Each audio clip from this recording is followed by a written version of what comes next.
It has been an action-packed season.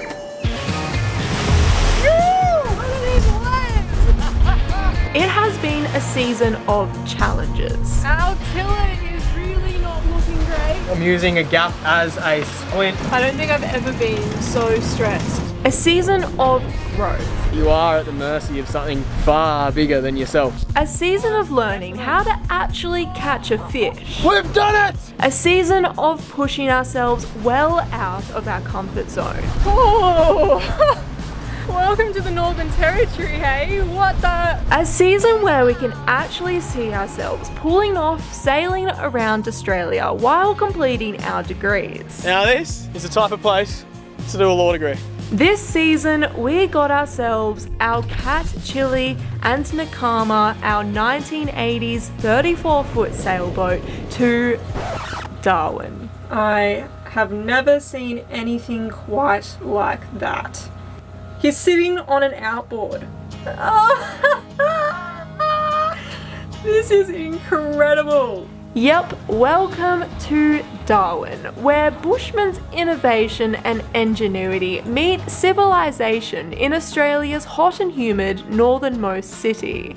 Darwin depends on thick skin to thrive in its harsh conditions. I'm pretty sure my eyeballs are literally like leaking sweat. But it's a melting pot of culture and charismatic locals. We got here last week. It is a bad day to be a beer. After chucking a small detour in the night to assess a seaweed prop wrap. There's nothing major on there. There's not like a big thing of rope that I can see. There's a little bit of seaweed there. Not enough in my opinion that can warrant me jumping in this water. We then stumbled upon a war game where we were being watched very carefully. I knew that Nakama was roughly in the area, and sure enough, just as the 4 warships opened up from the formation pilotage, Nakama passes down our starboard beam. Oh my god, babe. We stocked up on tuna. Nice one, baby. Awesome! And ran on diesel fumes down into Fanny Bay. Final less than 10 litres, I guess. We've been waiting here over the weekend for the marina to open so we can bunker down for our finals and exams. 1 exam down, 2 to go. And to do some repairs and a few upgrades before we set off for the Western Australian coast. We are still anchored in Fanny Bay, however that's going to change today. We're going to try and get into the marina. We have some important things to do, exams to sit, and that's easier done when we're in a marina, when we can just sort of switch off from everything and just go into that study zone. So that's what we're doing today, and some dolphins just went past and did some crazy jumps that we just felt like we were in SeaWorld. I think we only caught the splash of like the biggest one. Holy it just jumped out so high. I saw that, yeah.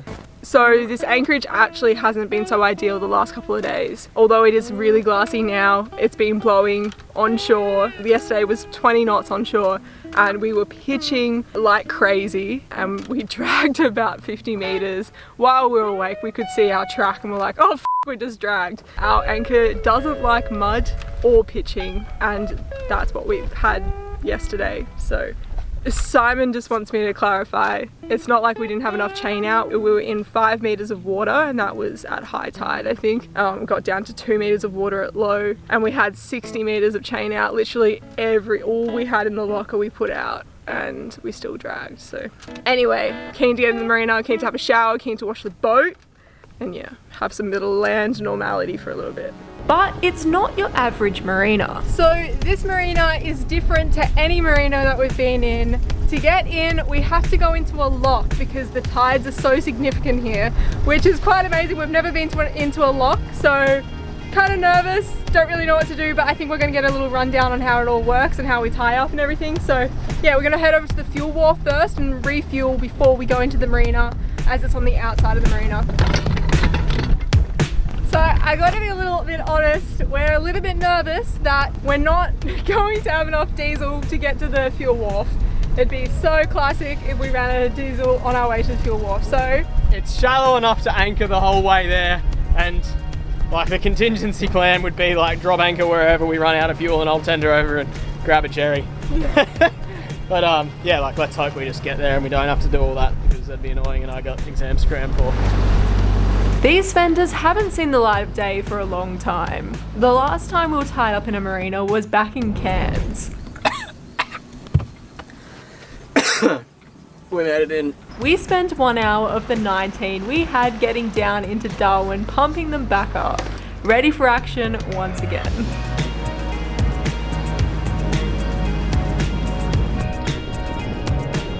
This is not the most relaxing entry. With an 8-metre tidal range here in Darwin, the current is quite strong.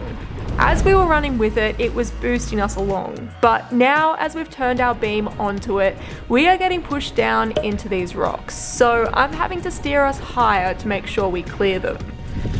Whew, that was hectic. There's a lot of tide running through here and we just were going completely sideways towards those rocks.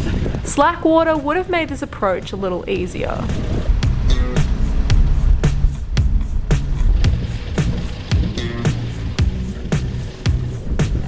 The next thing that's a little different is the cleats here on the fuel wharf. We approached it but then sort of just froze because we didn't know whether those were actually the cleats. What do you do? Are you meant to just get it around one of those things or something? By the time we realised that they were, we had already been blown off the wharf, so I backed out and started the whole procedure again. This is the most interesting fuel dock we've ever seen. It's got really weird cleats and we didn't know what was going on. Takes cards, that's pretty normal. It's only $2.10 a litre. Has it gone down since we last refueled? Maybe. $2. How much is it a litre? I don't know. $2.50 a litre. So one of the reasons we like to refuel before we go into the marina is to minimise the chance of condensation in the tank. Condensation allows a build-up of water to sit at the bottom of the tank, which then increases the chance of a fuel bug. So yeah, refuel first, kids. Goden, this is sailing vessel Nakama. This is Kimberley, go ahead. Hey mate, yeah, we've just refueled, so we're ready when you are to have a chat about heading through this lock. Over.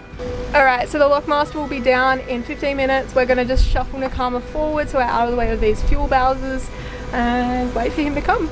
So yes, we have to go into a lock to get into the marina. Each lock has a lockmaster, who are, well, masters of the lock, and know a lot more about them than we do. Alright, she looks fairly straightforward. It's just a matter of getting a rope on and sort of just shimming our way up. So locks work by gravity. The door is now open, so it has equalised with the ocean side, allowing us to putter on in.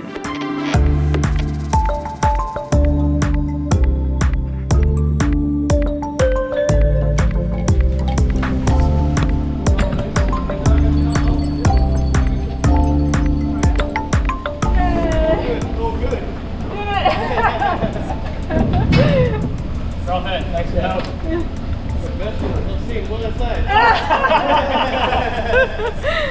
Once inside the lock, the door behind us will close. And smaller gates beneath the waterline will open on the marina side of the lock. This will allow the water either in or out to meet the level of the marina. So as it's low tide, the water is coming in, and we aboard Nakama are going up. Yeah. Alright, we are slowly going up, creeping upwards. It's so slow that you can't even tell. Like a gravity-fed ocean elevator. Pretty cool.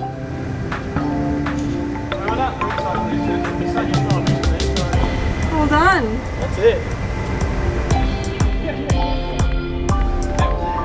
There you go, so good. Well, that's an interesting way to get into a marina. So good. Yeah, far out.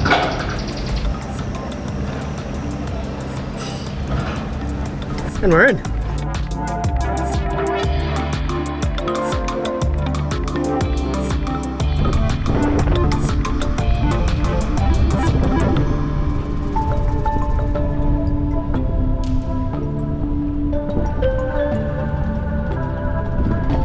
So after about 1,500 nautical miles, we're in a marina. It feels nice to have some creature comforts like a shower. which I've already made good use of. And yeah, this is going to be where we're going to be for our exam and final assessment period. So that's not too much fun for you guys, nor us really. But it gives us a chance to check out Darwin in the afternoons and see what's going on. So yeah, I'm really excited for that. And there's some cute little birds here. I don't know if they're ducks or not. They look like ducks, but I've never seen any duck having this like feather kind of combo. Like black and white feathers. Different. Darwin is hot.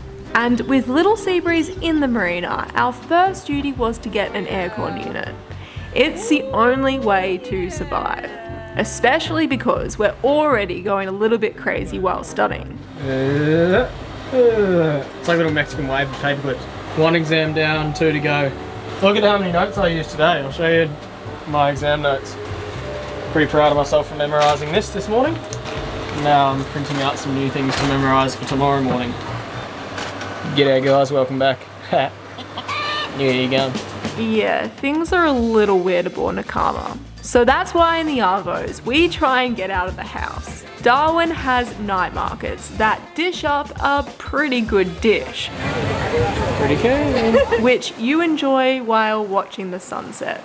But it was here we realised how big of a Southeast Asian influence Darwin has. This was further supported by the hosting of a festival purely dedicated to laksa. Yeah, like the spicy noodle soup. Not only can you get a pretty mean laksa, but you will find people dressed as laksa and people eating a ton of laksa. So these guys are having a laksa eating competition. I've never seen a food competition before, so I'm actually really excited. So they're eating 2.2 litres of soup, 600 grams of noodles and 400 grams of meat. Go Bob! Come on, Bob! Come on, Bob! Get it, Bob. 6, 5, 4, 3, 2, 1.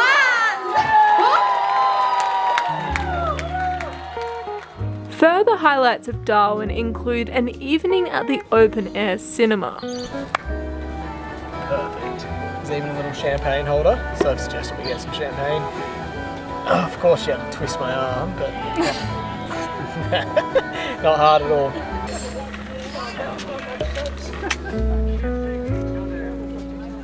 Sort of touched on this morning.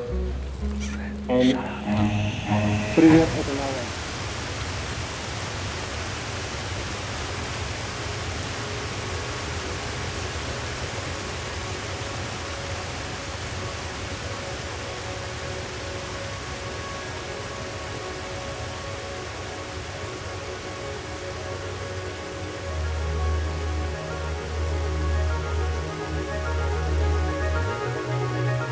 We have never seen anywhere quite like inland Northern Territory.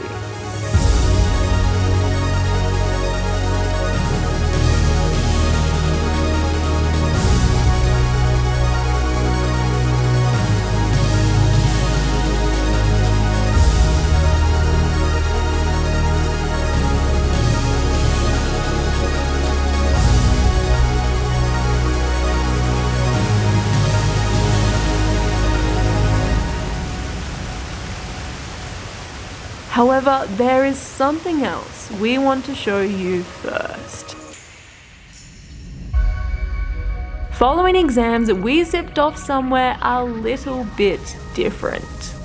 Some of you may remember this place from when we sailed Australia's east coast. But you have never seen it like this. We want to show you what it's like when 4 YouTube channels that have never met end up on one multi-million-dollar catamaran smack bang in the heart of Australia's Great Barrier Reef. Together we spent what has to be one of the most memorable weeks of our lives exploring the world-famous Whitsunday Islands. Yeah, there's got to be a point where we can't go back. You may recognise some of these salty sailors. That goat has really big Christina and John from Christina's Travels. And I was just like committed. I was like, oh! Ryan from Sailing Sunday. Bonsoir. du mean le champagne? And Jace and Janae from leading the escapade. Should we try and get the spa working? Jason's got his open too. Although scattered across the globe, us Aussies like to keep in touch, and by some crazy chance, we managed to pull off the get-together of all times. I guess we just feel really honoured to be a part of something like this. All aboard! Look at this, hey? Yeah. You do not want to miss this one. I certainly can't believe that we've only known each other for 4 days. We'll see you in the Whitsundays next week.